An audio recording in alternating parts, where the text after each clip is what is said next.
Czy to najpiękniejszy punkt widokowy województwa śląskiego?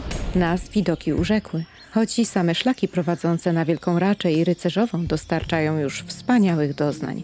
Dorzućmy do tego pyszne racuchy i pierogi i mamy garść wspomnień do worka raczańskiego. Jesteśmy na parkingu w Rycerce Górnej Kolonii. Co prawda jest jeden bezpłatny, ale już jest na fulla. Jest też sporo płatnych. My na jednym z nich stoimy, 20 zł na cały dzień. Właściwie powinniśmy iść tam, żółtym szlakiem. Po 5 kilometrach bylibyśmy wtedy na Wielkiej Raczy, ale jest piękna pogoda. Najmłodsze nóżki zostały z dziadkami w bazie, więc korzystamy i wybieramy się na dłuższą dzisiaj pętlę widokową, 20 km. Mam nadzieję, że pójdzie sprawnie i dojdziemy do celu. Obraliśmy więc początkowo zielony szlak, który prowadzi na przełęcz Przegibek. Przy leśnym bezpłatnym parkingu szlak skręca w las i prowadzi przez bardzo ładny fragment z licznymi prześwitami. Mapki, zdjęcia i dokładne opisy znajdziecie u nas na blogu. Link w opisie.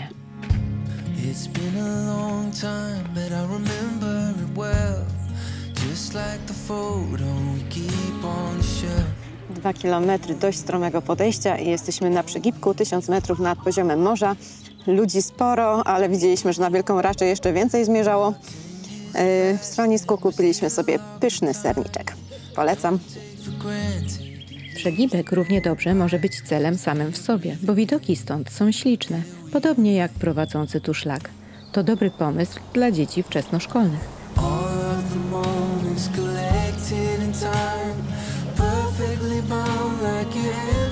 Nieco za schroniskiem można zaopatrzyć się w pyszne sery owcze, prosto z bacówki, co zresztą zrobiliśmy. Przez chwilę szliśmy niebieskim szlakiem, ale odtąd szlak zmienił swoją barwę na czerwony i to on prowadzi na Wielką Raczę. Po wspięciu się na przełęcz pod Banią nasza trasa biegnie granicą ze Słowacją. Tak osiągnęliśmy Kikulę, a wraz z nią wysokość 1100 metrów nad poziomem morza. Tuż za szczytem jest wspaniały punkt widokowy na słowackie góry. A wiesz, że na Słowacji ten fragment gór jest znany pod nazwą Beskid Kisucki? Dla nas jest to worek raczański, czyli grupa Wielkiej Raczy. Gdy słyszysz którąkolwiek z tych nazw, to właśnie oznacza Beskidy na samym południu województwa śląskiego. Dominuje tu las bukowo-jodłowy ze sporą domieszką świerku. Szlak omija graniczne szczyty, prowadząc po północnych ich zboczach. Spodziewaliśmy się więcej widoków na słowacką stronę. Niestety na trasie ich nie było. Nie oznacza to oczywiście, że trasa nam się nie podobała. Nic z tych rzeczy. Las jest tutaj bardzo piękny, wręcz dziewiczy. Przy okazji znaleźliśmy na pniu pięknie wymalowany kamień. Jak dowiedzieliśmy się z Waszych komentarzy do naszej instagramowej relacji, to akcja #kamyczki. Możesz go zabrać na wędrówkę i zostawić w nowym miejscu, pisząc o tym na grupie facebookowej. Następnym razem na pewno zabierzemy kamień ze sobą. W pewnym momencie las ustępuje miejsca pięknej hali Śrubita, aż proszącej się o chwilę odpoczynku. Za mną widoczne jest schronisko na Wielkiej Raczy, a ja Wam opowiem, dlaczego taka nazwa. Nazywany szczyt jest również Rajczą, co ewidentnie nawiązuje do pobliskiej miejscowości o tej nazwie, ale nam spodobała się inna historia, a mianowicie dawni właściciele państwa żywieckiego, czyli komorowscy, spierali się o te tereny graniczne z Węgrami, a kiedy wreszcie się dogadali, to raczyli się dobrym winem.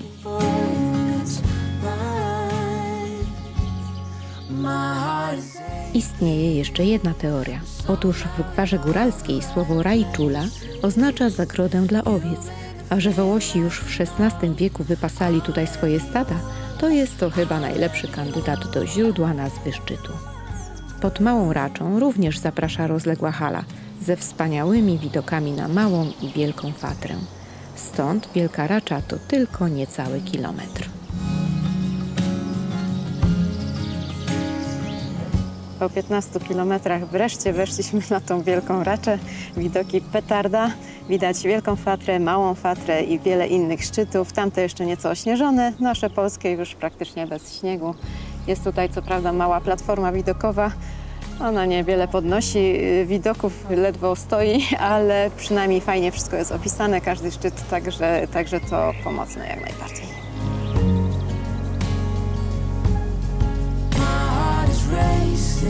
Po wizycie w schronisku i bardzo dobrych pierogach, które tutaj są w 3 wariantach, ruskie z mięsem i jagodami, dopełniliśmy pętlę schodząc żółtym szlakiem. Pewnie sporo z Was nim będzie wchodziła, to trochę o nim opowiem. Jest dość stromy i w szczególności w wyższych partiach bardzo skalisty, z wieloma luźnymi kamieniami. Trzeba więc bardzo uważać, bo można łatwo skręcić nogę albo się przewrócić, co spotkało jedną osobę na naszych oczach. Szlak jest ładny, z licznymi prześwitami, choć przyznam, że bardziej do gustu przypadł nam zielony i czerwony, którym wchodziliśmy. Ale żółty jest z pewnością szybszy. Z ostatniego parkingu to tylko 4,5 km i ponad 500 metrów stałego przewyższenia. Jakkolwiek chcecie wejść, to i tak warto.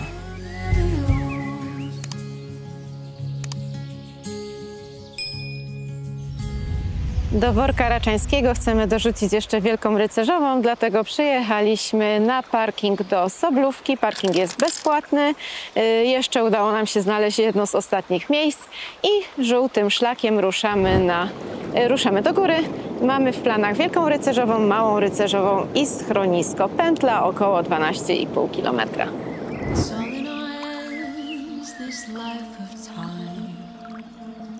Wariantów na szczyt jest dość sporo, bo można też wejść z Młodej Chory, a nawet z rycerki Górnej Kolonii, skąd ruszyliśmy na Wielką Raczę.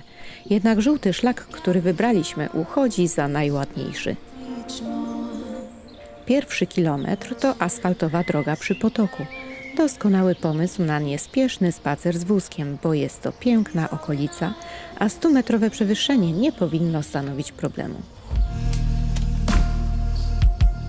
Wraz z końcem asfaltu szlak skręca mocno w prawo, czego nie zauważyliśmy, a jak się okazuje, strzałka jednak tam jest. Na usprawiedliwienie dodam, że nie tylko my jej nie zauważyliśmy. Szlak od teraz pnie się w górę znacznie mocniej, ale wysiłek nagradza przepięknymi widokami. Meandruje wąską ścieżką pomiędzy starymi korzeniami przerzedzonego iglastego lasu. Gdzieniegdzie otwiera się rozległy widok na malownicze szczyty Beskidów. Nagle otwiera się przepiękna, rozległa łąka.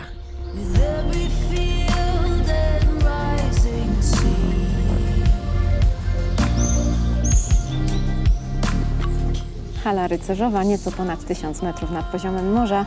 Miejsce po prostu cudowne, jeśli nie byliście, to koniecznie wbijajcie. Widoki zachwycające.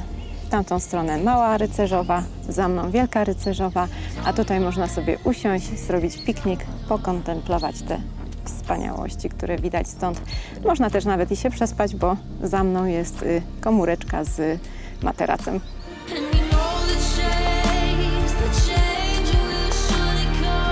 To bez wątpienia jeden z najpiękniejszych widoków w województwie śląskim, o ile nie najpiękniejszy. Chłonęliśmy to miejsce dobrych kilkadziesiąt minut, siedząc pod bacówką. Ciebie też urzekło? Jesteśmy jeszcze Wam winni wytłumaczenie pochodzenia nazwy. Ta jest dość oczywista i wiąże się z właścicielem pobliskiej miejscowości Rycerki. Otóż był nim zapewne rycerz. Cała filozofia. Z nadzieją wspaniałych doznań wspięliśmy się na Wielką Rycerzową, ale szczyt niestety jest zalesiony. Zatem po pamiątkowym zdjęciu zeszliśmy do klimatycznego schroniska, które zostało wybudowane w latach 70. XX wieku, jako przeciwwaga do powstających wówczas dużych ośrodków turystycznych. Nie dość, że bacówka ta sama w sobie jest urocza, to jeszcze jest cudnie umiejscowiona. Przycupnęła w sielskim krajobrazie, totalnie pozbawionym innej zabudowy. Wygląda jakby wyciągnięta z bajki.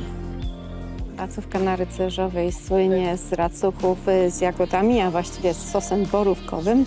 Czekaliśmy na nie godzinę, no ale myślę, że będzie warto. Były bardzo dobre. Racuchy chrupiące, a sos pyszny. Taki nie za słodki, co stanowi chyba obecnie najlepszy komplement. Tak nam się spodobała hala rycerzowa, że wracając nadrobiliśmy trochę drogi pod górę, żeby znów łyknąć tych widoków. Na jej końcu zeszliśmy na szlak czarny, którym doszliśmy do parkingu. okazał się mniej widokowy i bardziej kamienisty w porównaniu z żółtym. A jeśli wybierzesz bezpłatny parking Morgi, to dojdziesz do schroniska w 1,5 godziny.